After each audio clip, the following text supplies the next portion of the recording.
Сәлеметсіздер ме, құрметті оқушылар? Қазақ тілі сабағын бастаймыз. Бүгінгі сабағымыздың тақырыбы көшпелілер жазуы бірінші сабақ. Сабақтың мақсаты мәтін бойынша проблемалық сұрақтар құрастырыңыз, жалғаулар мен шылаулардың ерекшелігін ескере отырып, үндестік заңына сәйкес орфографиялық нормаға сай жазыңыз. Қымбатты оқушылар, сіздер өткен сабақта көшпелілер мәдениетімен таныс болдыңыздар. Ал бүгінгі сабағымызда көшпелілер жазуы туралы ақпарат алатын боламыз. Ендеше, суреттер сөйлейді әдісі бойынша экранға назар аударайық. Балалар, суреттерден нені байқадыңыздар? Көшпелілерде жазу болған ба? Осы сұрақтарға толық жауап алу үшін мәтінді мұқият тыңдаңыздар. Көне түркі жазба ескерткіштері 7-9 ғасырлардағы көне түркі ойма жазулары, көне түркі әліпбиіндегі әралуан мәтіндер. Көне түркі жазба ескерткіштері арқылы қазіргі түркі халықтарының көне тілін, тарихын, географиясын, рухани мәдениетін, жазба дәстүрін, әдет-ғұрыптары мен дүниетанымын білуге болады.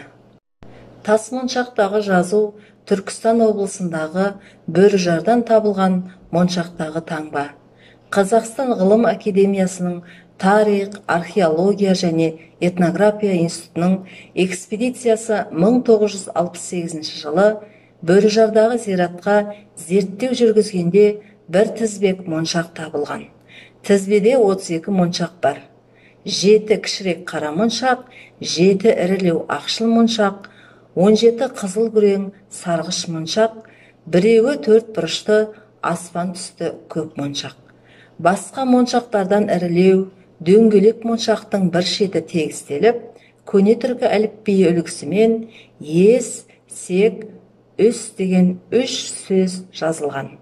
Жазу 6-7 ғасырлардағы түркі халықтарының тілінен дерек береді. Жазудың қазақша мәні ес, дос, сек, секір, үс, үс. Дос, секір, үс. Бұл түркі халықтарының ежелгі дәстүрінде жігіт үйленерде қалаған қыздың есімін, құлағын тістеу немесе мойнындағы моншағын үзу әдетіне байланысты болса керек. Балалар, мәтін бойынша проблемалық сұрақтар құрастыра білеміз бе? Сұрақтар ашық сұрақтар немесе жабық сұрақтар болуы мүмкін. Ашық сұрақтар түсіндіруді, көзқарасты білдіруді қажет ететін сұрақтар. Жабық сұрақтар болса, нақты, қысқа ғана жауапты қажет ететін сұрақтар. Олай болса, балалар, тақырып бойынша тапсырма орындауға көшейік. Бірінші тапсырма Т кестесі әдісі. Тақырып бойынша меңгерген мәліметтерді негізге алып, ашық және жабық сұрақтар құрастырыңыздар. Т кестесіне түсіріңіздер. Т кестесі әдісі бойынша бағалау критерийі, тақырып бойынша меңгерген мәліметтерді негізге алып, сұрақтар құрастыра аласыздар. Дескрипторы, мәтін бойынша ашық сұрақтар құрастыра аласыздар, мәтін бойынша жабық сұрақтар құрастыра аласыздар. Ендеше, балалар, мәтін бойынша сұрақтар құрастырып көрейікші. Рахмет, балалар. Дайын болсаңыздар, Т кестесі әдісі бойынша тапсырманың жауабымен таныс болайық. Ашық сұрақтар. Бірінші сұрақ. Егер бұл жазулар тасқа қашап жазылмаса, бүгінгі күнге жетер ме еді? Жауабы, әрине бүгінгі күнге жетпес еді. Тасқа қашап жазылғандықтан өшпей сақталған. Екінші сұрақ. Тастағы таңбалардан нені білуге болады? Жауабы, тастағы таңбалар арқылы түркі халықтарының тілін, тарихын, жазба дәстүрін, әдет-ғұрыптарын білуге болады. Жабық сұрақтар. Бірінші сұрақ. Тас моншақтағы жазу қай жерден табылған? Тас моншақтағы жазу Түркістан облысындағы Бөріжардан табылған моншақтағы таңба. Екінші сұрақ.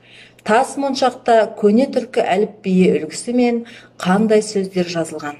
Жауабы, тас моншақта көне түркі әліпбиі үлгісімен ес, сек, үс деген сөздер жазылған. Рахмет, балалар. Келесі тапсырмаға көшейік.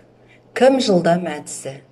Ғибратты сөздерді есте сақтаңыздар, жақшаны ашып, шылау мен жалғауды емлесі бойынша бірге не бөлек жазыңыздар.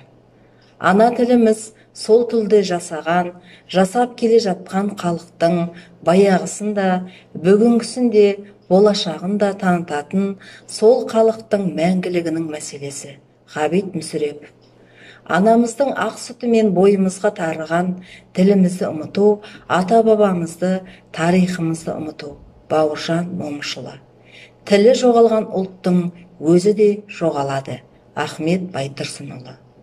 Кім жылдам әдісі бойынша бағалау критерийі: шылау мен жалғауды ажыратып, емлесі бойынша бірге не бөлек жаза аласыздар.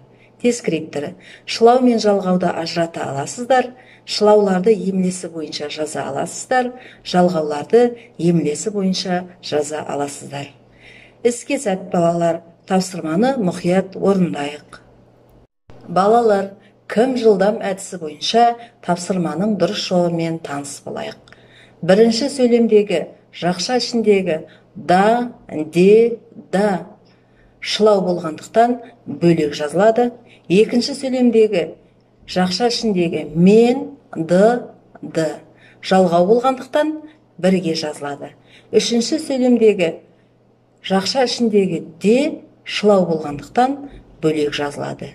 Өте жақсы балалар, сіздердің жауаптарыңыз осы дұрыс жауаппен сәйкес келді деп ойлаймын. Қорытынды бөлім: семантикалық карта әдісі. Жалғауларды түрлеріне қарай ажыратыңыздар. Берілген жалғаулар: лар, тен, сы, мын, ты. Семантикалық карта әдісі бойынша бағалау критерийі: жалғауларды түрлеріне қарай ажырата аласыздар. Дескрипторы: көптік жалғауын ажырата аласыздар, септік жалғауын ажырата аласыздар, тәуелдік жалғауын ажырата аласыздар, жіктік жалғауын ажырата аласыздар. Балалар, бәріңіз бірге семантикалық картаны толтырайық.